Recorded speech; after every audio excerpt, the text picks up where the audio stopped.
Now at 5:30, President Trump is threatening to deploy the military in response to the unrest across the nation, but he could face some obstacles. Thanks for staying with us. I'm Jackie Nesbro. And I'm Jawan Strader. Good evening to you. NBC6 investigator and Air Force veteran Willard Shepard takes a look at what military action could mean here. Willard. All right, Jawan, good evening to you tonight. We first want to show you we are here outside of this CVS. They're up and running again where there was an issue over the weekend here. It's boarded up and out of sight over here on the right-hand side at the American Airlines Arena.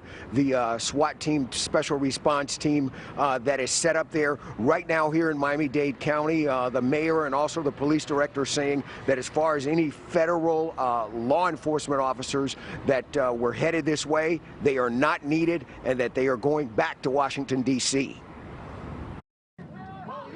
Protesters on the streets of Miami Monday for almost 6 hours, and police say not a single person was taken into custody. On Sunday, marchers were out almost the same length of time, and this scuffle at the CVS between protesters and what they said were troublemakers trying to get inside the drugstore, the only significant problem. The president Monday said he would send in federal troops if governors didn't handle the situation. In Miami-Dade, the police director today told commissioners that more than 100 federal agents who were offered aren't needed and were told to head back to D.C. and North Florida. I spoke to Marshal Gaddy Serralta. He's the one that's in charge here of Dade County. There originally was supposed to be 110 coming here. Marshal Serralta turned them away, told them we do not need them. So they went back. Florida Governor Ron DeSantis has already deployed 150 Florida National Guard troops to South Florida. The law the president was calling on hasn't been used since the Rodney King riots in L.A. 3 decades ago.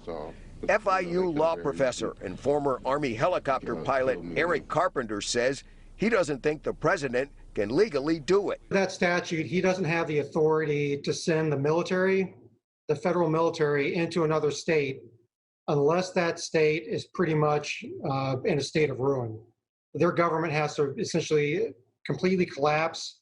We spoke to the Miami police chief today about the strategy they have implemented on Sunday and Monday. That limited trouble, despite the large number of people in the marches. The rapid response officers stay out of sight until they're needed to protect critical infrastructure.